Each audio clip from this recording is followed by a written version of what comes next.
Hello everyone, welcome back to JEC academy. तो आज हम लोग करने वाले हैं टॉप 10 मिक्स क्वेश्चन सीरीज का पार्ट नंबर 98।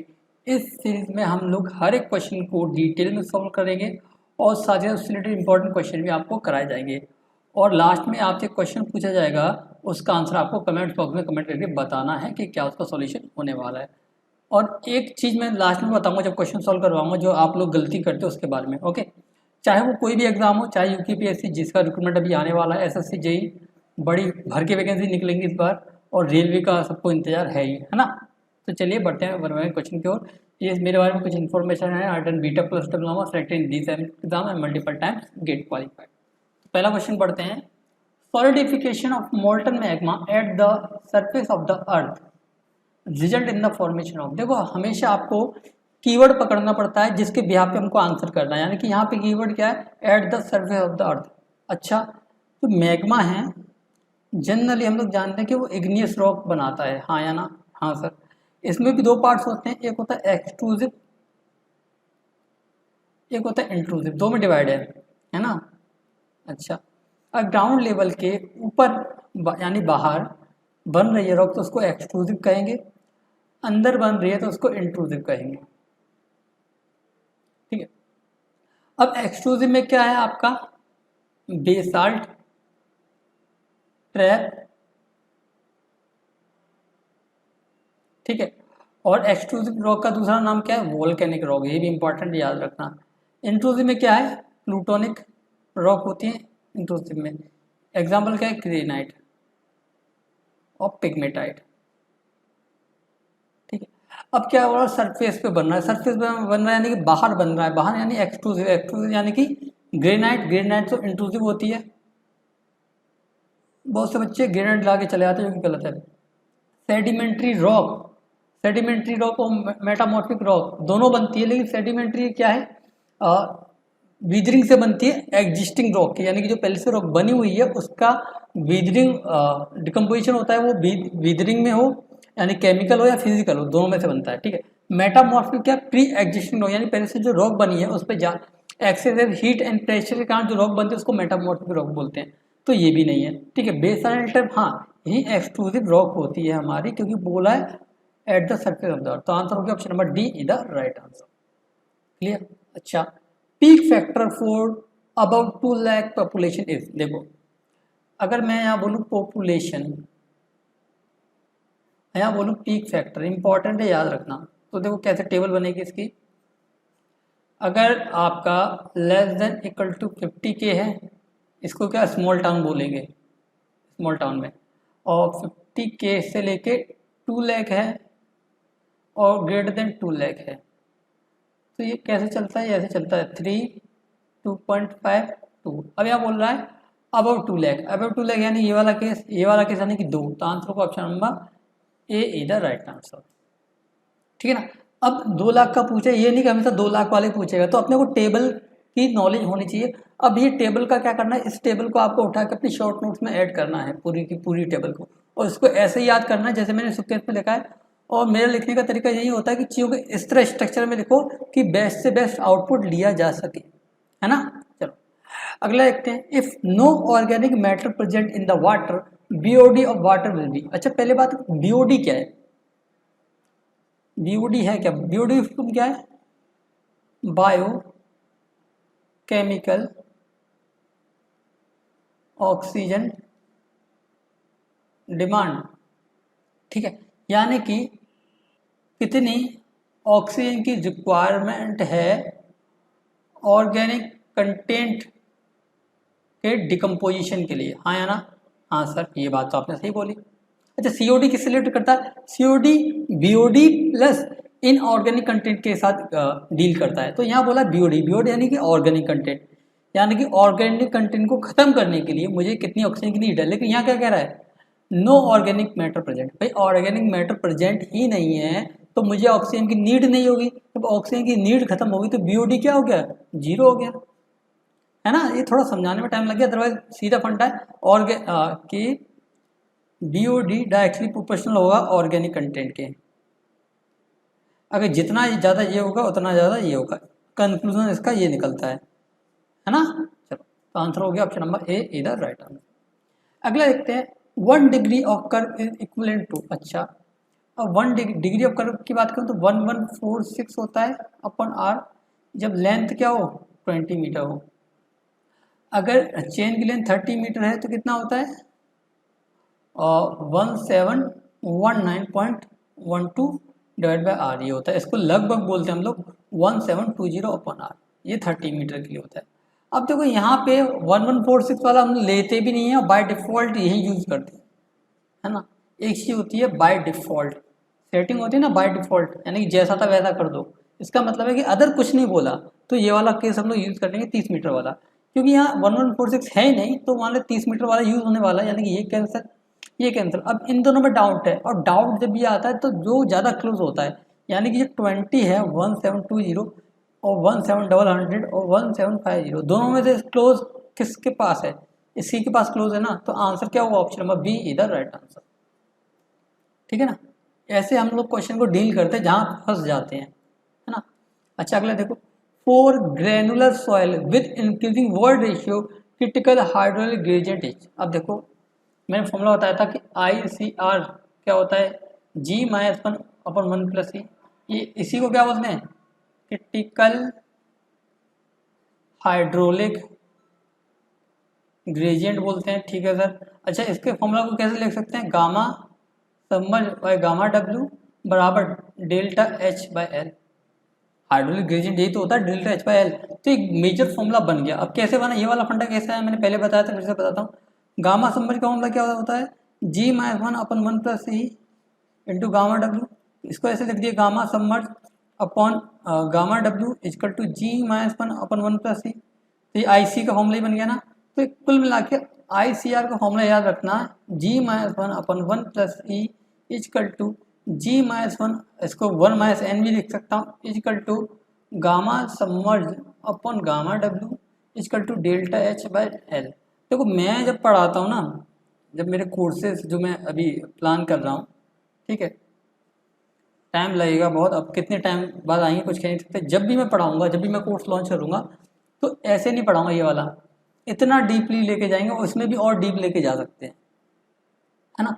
जब किसी टॉपिक को पकड़ रहे हो तो उसका डाउन जितना अंदर जा सकते हो, उसमें जितना डिटेल में जा सकते हो, कि इतना पढ़ लो कि जब भी फ्यूचर में उससे कोई क्वेश्चन बने उस टॉपिक से तो आपको आंसर पता हो। वो आंसर पता होने के साथ साथ कॉन्फिडेंस भी इंपॉर्टेंट है, कि कॉन्फिडेंस हो, कॉन्फिडेंस भी हो 100% कि हाँ ये आंसर सही है। एक होता है कि आंसर तो पता है लेकिन कॉन्फिडेंस नहीं है। तो मैंने ये चीज़ बता दी कि जनरली एग्जाम में यहाँ से क्वेश्चन बनते हैं, ज़्यादा से ज़्यादा यहाँ पे आ जाता है एग्जामिनर। अब इससे आगे कहाँ आएगा, इससे आगे एग्जामिनर यहाँ आएगा, यहाँ पे फ्यूचर में क्वेश्चन यहाँ से बनेंगे। आपको डाटा नहीं दिया होगा ना ई का ना एन का, ये डाटा दिया होगा, आप कंफ्यूज हो जाओगे कि ये कैसे निकालें हम। आप निकालने लग जाओगे इन फॉर्मूला यूज़ करके, ई निकालने लग जाओगे, इन फॉर्मूला को यूज़ करके जी निकालने लग जाओगे। वो डाटा दिया होगा क्वेश्चन में, लेकिन उसका यूज़ हमको करना ही नहीं है ना, हमको सीधे यूज़ करना है गामा सबमर्ज का और गामा डब्ल्यू का, और ये भी डाटा आता है क्वेश्चन में, है ना। मैंने कैसे भी कॉम्बिनेशन करके क्वेश्चन बन सकता है, आपको नॉलेज होनी चाहिए हर चीज़ की, ठीक है। तो यहाँ बोल रहा है विद इंक्रीजिंग वर्ड रेशियो। अच्छा वर्ड रेशियो अगर मैं बढ़ाऊंगा, इसकी वैल्यू में बढ़ाता हूँ तो इसकी वैल्यू घटेगी। रीजन क्या है भाई, ये प्लस में है, प्लस में तो ऐड होगा तो इस पूरे की वैल्यू बढ़ेगी, इस पूरे की वैल्यू बढ़ेगी तो इसकी वैल्यू घटेगी, हाँ या ना। तो यहाँ बोल रहा है increasing word ratio the critical hydraulic gradient, तो क्या इफेक्ट पड़ेगा, वो डिक्रीज ही तो होगी, तो आंसर हो गया ऑप्शन नंबर बी इधर राइट आंसर। अच्छा क्रिटिकल हाइड्रोलिक ग्रेडियंट का मतलब है कि यानी कि उस केस पे इफेक्टिव स्ट्रेस क्या हो जाएगी मेरी, जीरो, इफेक्टिव स्ट्रेस जीरो हो जाएगी, यानी पाइपिंग कंडीशन डेवलप हो जाएगी, जिसको हम लोग पाइपिंग बोलते हैं, है ना। चलो अगला देखते हैं, the pressure less than atmospheric pressure is known है। अच्छा एक होता है आपका एब्सोल्यूट प्रेशर, ठीक है सर, एक होता है एटमॉस्फेरिक प्रेशर, एक होता है आपका वैक्यूम सक्शन या फिर नेगेटिव गेज प्रेशर। अच्छा एब्सोल्यूट प्रेशर बराबर होता है एटमॉस्फेरिक प्रेशर प्लस माइनस, अगर प्लस लिया है तो उसको गेज प्रेशर बोलेंगे, नेगेटिव है यानी उसको वैक्यूम बोल देंगे या फिर सक्शन बोल देंगे या फिर नेगेटिव गेज प्रेशर बोल देंगे, है ना।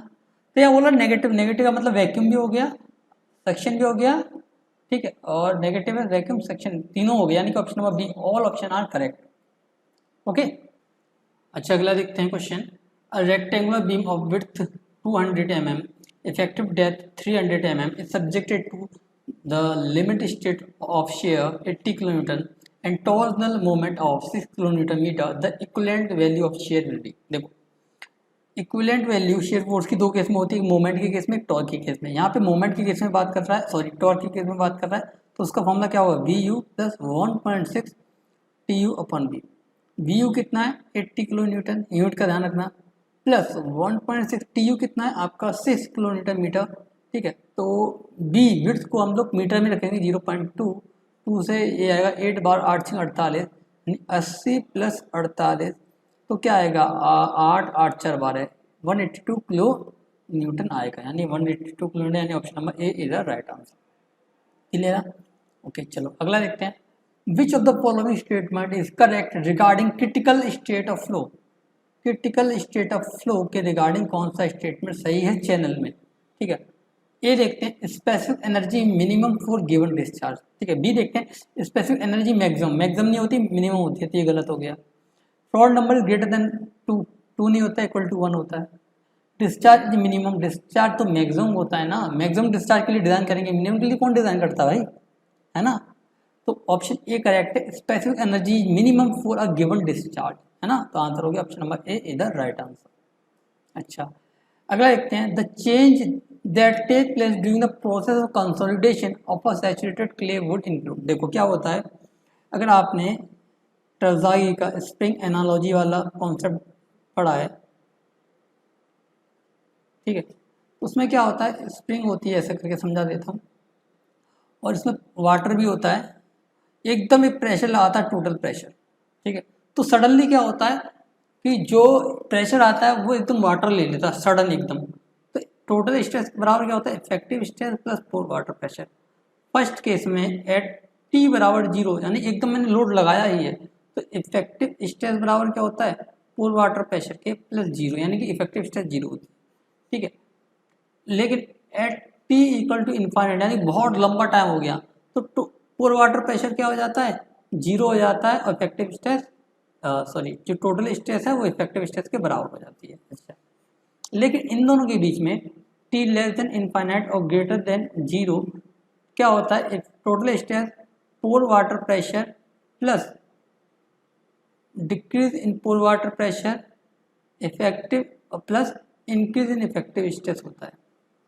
क्या होता है इसके बीच में कि जब आप सडन लोड लगाते हो तो वो लोड एकदम वाटर लेता है, और टाइम के साथ साथ वाटर पोर वाटर प्रेशर के कारण वो एक्सपेल आउट होने लगता है, और अपना जो प्रेशर है वो ट्रांसफर कर देता है सॉइल सॉलिड्स पे। तो एट द एंड जो इफेक्टिव स्ट्रेस है वो टोटल स्ट्रेस के बराबर हो जाती है। फंडा ये है। अब देखो कॉन्सेप्ट कंसोलिडेशन वाला है, ऑप्शन को देख के एलिमिनेट करते हैं। And increase in pore water pressure, consolidation में देख रहे हो आप लोग पोर वाटर प्रेशर डिक्रीज कर रहा है, इफेक्टिव स्ट्रेस इंक्रीज कर रही है, तो यही गलत हो गया। बी देखते हैं increase in pore water pressure, तो ये भी गलत हो गया। सी देखते हैं decrease in pore water pressure, देखो सी और डी सेम है, कहाँ तक यहाँ तक डिक्रीज, यहाँ बोला decrease in pore water pressure सही है, और डिक्रीज इन इफेक्टिव स्ट्रेस तो ये नहीं हो सकता ना, एक डिक्रीज होगा एक इंक्रीज होगा, क्योंकि टोटल स्ट्रेस की जो वैल्यू वो कॉन्स्टेंट है, तो वहीं सेम सही है डी वाला, और decrease in pore water pressure and increase in effective stress, यानी ऑप्शन नंबर डी क्या हो गया मेरा राइट आंसर हो गया यहाँ पे। अच्छा इसको देखते हैं। The core of a rectangular section with side B and E is, देखो ये है आपका कंबाइंड स्ट्रेस वाले चैप्टर से, कंबाइंड स्ट्रेस। अगर आप लोगों ने सोम या डिप्लोमा या बीटेक कहीं भी पढ़ा होगा तो वहाँ एक टॉपिक होता है कंबाइंड स्ट्रेस, जिसमें चिमनी कॉलम दोनों होते हैं। तो वहाँ एक कॉन्सेप्ट होता है कि मिडल थर्ड रूल वाला। इसका कॉन्सेप्ट ये है कि जो टेंशन स्ट्रेस है, टेंशन स्ट्रेस है वो कितनी होनी चाहिए हमारी 0 होनी चाहिए। तो उसके लिए क्या होता है, हमको ऐसे सेट करना पड़ता है उसको कि अगर मेरा ये सेक्शन हो रहा है, ये वाला देखो ये बी है ये डी है, तो क्या होगा लोड को सेंटर से एक लिमिटेड डिस्टेंस पे मैं रखूं जिससे सेंट्रिसिटी क्या हो मेरी 0 हो, सॉरी जो टेंशन स्ट्रेस है वो जीरो, तो वो लोड की डिस्टेंस सेंटर से वो कहलाती है सेंट्रिसिटी। तो क्या होता है, अगर ये मेरी एक्सिस है तो जब मैं इसको जोड़ता हूँ ये 4 पॉइंट निकल के आते हैं, है ना, 4 पॉइंट निकल के यहाँ पे आते हैं ऐसे करके, 1 2 3 4। जब इन चारों को मैं जोड़ता हूँ तो एक शेप बनती है, उसको कर्नेल बोलते हैं, इंपॉर्टेंट है ना, कर्नेल बोलते हैं। अच्छा, इसकी शेप है, ये कैसी होती है, ये रोम्बस होती है, हम लोगों ने पढ़ रखा है। तो पहली बात तो रोम्बस इसी में, बाकी सब किसी में नहीं है। अब किसी को पता नहीं है तो मैंने बता दिया, मेरे को पता था रोम्बस है, ठीक है। अब ये जो साइड है वो कैसे निकल के आ रही है, ये रूल का नाम क्या है, मिडल थर्ड रूल। अगर मैं कहूँ मिडल यानी b/2, और उसका भी थर्ड पार्ट है यानी 1/3, यानी कि b/6 लिमिट है, यानी कि सेंटर से ये जो डिस्टेंस होगी ये वाली वो b/6 होगी, हाँ या ना।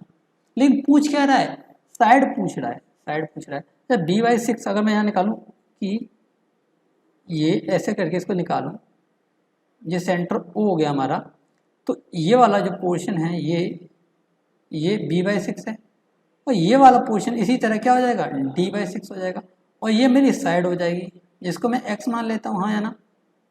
अच्छा, एक्स स्क्वायर बराबर पाइथागोरस लगाऊंगा तो b/6 का स्क्वायर प्लस d/6 का स्क्वायर, फंडे को समझो, x बराबर क्या हो जाएगा, b square plus D square, under root आएंगे, 6 का स्क्वायर तो 6 बाहर आ जाएगा, तो x यानी साइड निकल के आएगी b square plus D square under root divide by 6, यानी ऑप्शन नंबर बी इधर राइट आंसर।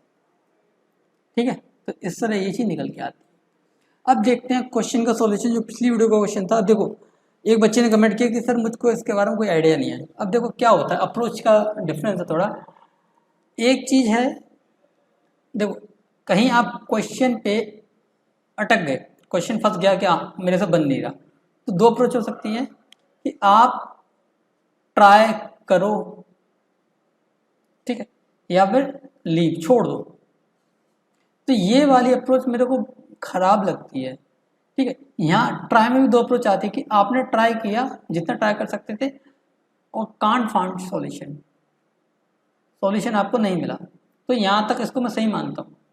नहीं मिलता तो कोई दिक्कत नहीं, तो जनरली केस में ट्राई किया और एक क्वेश्चन के चक्कर में आप 3 से 4 डाटा और सीख लेते हो, है ना। क्वेश्चन नहीं मिलता उसके में तो आपको कुछ नॉलेज ही नहीं होती है, जब क्वेश्चन मिल जाता है तो 3 से 4 डाटा और एडिशनल आपके नॉलेज में आ जाते हैं। तो ये वाली अप्रोच मत अपनाना कि सर मेरे से बन नहीं रहा क्वेश्चन, ठीक है, और आप सॉल्व करवा दो। भाई मैं क्वेश्चन ऑफ द डे इस वजह से रखता हूँ कि आपको ये इस क्वेश्चन को कराना है, आपको खुद करना है, आपकी प्रैक्टिस हो, तो ट्राई तो करना ही करना है, छोड़ना नहीं है। ये अप्रोच बहुत ख़राब है। अगर आप किसी भी टॉपर से इंटरव्यू देखे होंगे या फिर कभी आपने उनसे बात की होगी, तो उनमें एक चीज़ अच्छी देखी थी मैंने, जो है वो है कि क्वेश्चन को छोड़ते नहीं है वो लोग, ये चीज़ नहीं करते हैं, वो उस पर ट्राई करते हैं और ट्राई करके चीज़ें 3 से 4 चीज़ें और ऐड करते हैं। और जब चीज़ें, मान लो ये क्वेश्चन आपसे नहीं बना और आपने इसको सर्च किया, कहीं मिल गया और आपने खुद सर्च किया, खुद पढ़ा, पढ़ के खुद डाटा निकाला, तो आप हमेशा उस चीज़ को याद रखोगे, यानी कि वो चीज़ आपके दिमाग में स्टिक कर जाएगी और फ्यूचर में जब कभी क्वेश्चन आएगा तो आपकी प्रोबेबिलिटी ज़्यादा होगी उस क्वेश्चन को बनाने की, है ना। आप पे जो आता है वो तो आता ही है, क्या नहीं आता उसी को तो अच्छा करना है, तो उसी रीजन से मैं क्वेश्चन रखता हूँ, ठीक है। तो देखो क्या कह रहा है, area of 1 bag cement is, देखो अगर मैं 1 बैग की बात कर देता हूँ तो वेट कितना होता है 50 kg, वॉल्यूम कितना होता है 35 लीटर, अप्रॉक्स कितना होता है 0.0347 मीटर क्यूब, क्योंकि 1 litre equal to 10⁻³ metre cube. अच्छा, अब मैं बात करूं कि यहाँ पे एक जो सीमेंट का कट्टा होता है उसका एरिया कितना होता है 0.3 मीटर स्क्वायर। अच्छा, उसकी अगर एवरेज हाइट की बात करूं तो कितनी होती है 0.18 मीटर होती है ना। तो इस तरह से सीमेंट का जो डाटा निकल के आता है। अब ये तो सीमेंट के बैग के डाटा है, अब उसका स्टोरेज सिस्टम पढ़ना, आपको क्या पढ़ना है, स्टोरेज ऑफ सीमेंट बैग। उसमें डाटा पूछते हैं कि जैसे मैं बता ही देता हूँ यहाँ पे कि जो हाइट है स्टिक की वो ज़्यादा नहीं होनी चाहिए 10 बैग से, और विड्थ है वो ज़्यादा नहीं होनी चाहिए 3 बैग से, और 4 बैग से और 3 मीटर, है ना। तो ये भी इम्पोर्टेंट है। और अगर बैग है और वॉल है उसके बीच में डिस्टेंस कितनी होनी चाहिए, मिनिमम 600 mm, तो सब सारे के सारे डाटा आप लोग पढ़ते तब आपको डाटा मिलते।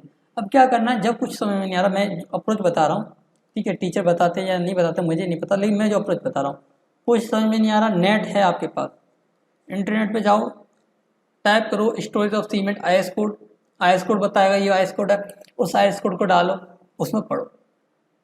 हाँ, एक चीज़ है, मैं मानता हूँ उसको कि ये टाइम कंज्यूमिंग है, टाइम कंज्यूमिंग है, लेकिन इस चीज़ को कब करना है, जब आपने सिलेबस कंप्लीट कर लिया है, 5-6 पेपर दे चुके हो, 5-6 बार रिवीजन कर चुके हो, उसके बाद ये चीज़ें कि हाँ बुक में तो मुझको कुछ नहीं मिलेगा, मेरे नोट्स में तो मुझको कुछ नहीं मिलेगा, अब मुझे चीज़ें बाहर से सर्च करनी पड़ेंगी, तब ये वाली अप्रोच आप अपनाना। लेकिन आप इस स्टेज पे हो कि आप अभी पढ़ ही रहे हो, सिलेबस ही कंप्लीट नहीं किया है, तो ये अप्रोच अभी मत अपनाना, अभी टीचर पे ही रिलाय रहना, ठीक है। अगर आपने का सिलेबस कंप्लीट नहीं हुआ है तो अभी टीचर पे रिलाय रहो, सिलेबस कंप्लीट हो जाए, आपने रिवीजन कर लिया, 3-4 पेपर दे दिए, फिर आपने देखा कि मेरे नोट्स में से कुछ डाटा अब ऐसा नहीं है जो मैं शॉर्ट नोट्स पे ऐड करूं, या फिर ये क्वेश्चन का डाटा मुझे अपने शॉर्ट नोट्स में या फिर मेन नोट्स में या फिर टीचर ने जो लिखा है उसमें नहीं मिल रहा है, ठीक है, कोई भी XYZ ऑनलाइन कोचिंग से भी, तो फिर IS कोड पे जाना, फिर ये वाली अप्रोच अपनानी जो मैं बोल रहा हूँ,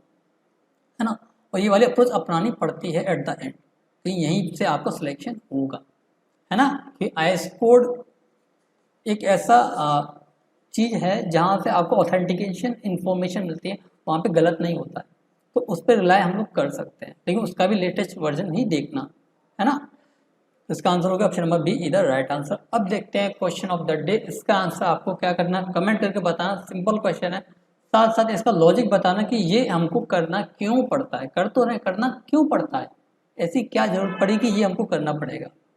ओके, तो मिलते हैं नेक्स्ट लेक्चर में। इस वीडियो का एम रखते हैं हम लोग 10 लाख का, और आप लोगों की डिमांड जैसे है कि आप लोग चाहते हैं कि 1 video for 1 subject of SSC JEE, तो वही चीज़ मैं करूँगा अब, लेकिन उसमें टाइम कंज्यूमिंग रहेगा कि सारी एडिटिंग प्लस कंबाइन करना पड़ेगा, और वो जितना भी डाटा होगा वो बहुत लोड लेगा एडिटिंग करने में, साथ साथ रेंडरिंग करने में, ठीक है, वीडियो को, कि सिस्टम इतना हैवी नहीं है मेरे पास कि उतना जल्दी हो जाए, तो उसमें बहुत टाइम लगेगा।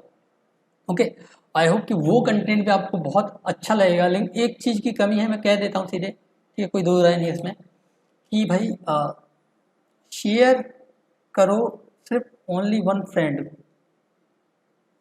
ठीक है, ओनली 1 फ्रेंड को, क्योंकि ग्रुप में वगैरह में शेयर मत करना, किसी एक दोस्त को शेयर करो, क्योंकि जो चैनल की रीच है वो अच्छी नहीं है, चैनल अच्छा रीच नहीं कर पा रहा है, कंटेंट मैं अच्छा दे रहा हूँ लेकिन चैनल रीच नहीं कर पा रहा है, इतना मुझे पता है ना। तो इसके लिए आपको हेल्प करनी पड़ेगी, क्योंकि जितना ज़्यादा चैनल ग्रो होगा, जितने बच्चे आएंगे, उतना ही मैं कंटेंट दूंगा, अदरवाइज क्या होगा, एट द एंड क्या है, मेरा तो ठीक है, मैं तो सेटल हूँ, लेकिन फिर क्या, मैं कंटेंट थोड़ा डिले कर दूंगा, और एट द एंड इस चीज़ को भी मैं, जहाँ तक है मेरा प्लान है कि अगर विद इन 2 to 3 मंथ मुझे इसमें कोई ग्रोथ नहीं दिखती है, तो मैं इसको क्लोज कर दूंगा, ठीक है, सीधे है, क्लोज करने से पहले लेकिन मेरा जो एम है कि SSC JEE के PYQ हैं जितने भी, उसको अपलोड कर दूंगा, है ना। उसके बाद इस चीज़ को मैं यहाँ पे एंड कर दूंगा, क्योंकि मुझे कुछ भी इसमें इम्पैक्ट दिखता हुआ नज़र नहीं आ रहा, है ना। और हो सकता है कि जो टॉप 10 वाली जो सीरीज़ है वो बच्चों को समझ में ना आई हो अभी, लेकिन फ्यूचर में समझ में आएगी, क्योंकि जो बच्चे अभी क्या कहते हैं 50 क्वेश्चन 100 क्वेश्चन, लेकिन वहीं वो उन लोगों से बात करें जिन्होंने सिलेक्शन लिया है, तो वो क्या कहते हैं, कम, एक डिवाइड करके, कम कम कम करके, एक होता है ना कि बड़े जो एम है उसको छोटे छोटे पार्ट्स में तोड़ दो, तो वही ये 10 सीरीज वाली है, यानी कि 10 क्वेश्चन करके आप 1000 क्वेश्चन कर लोगे, यानी 100 क्वेश्चन का सेटअप है, यानी 100 × 10 यानी 1000 क्वेश्चन आप कर लोगे, लेकिन 10 डेली करो, एक साथ 1000 तो नहीं कर पाओगे, तभी 10 डेली करो, जिससे आपको कंसिस्टेंसी भी बनी रहे, और कंसिस्टेंसी बनेगी तो कॉन्फिडेंस भी आएगा, है ना। तो आज के लिए बस इतना ही, मिलते हैं नेक्स्ट लेक्चर में, till then be happy, keep learning and don't forget keep smiling, ऐसी तैयारी में लगे रहिए। ओके।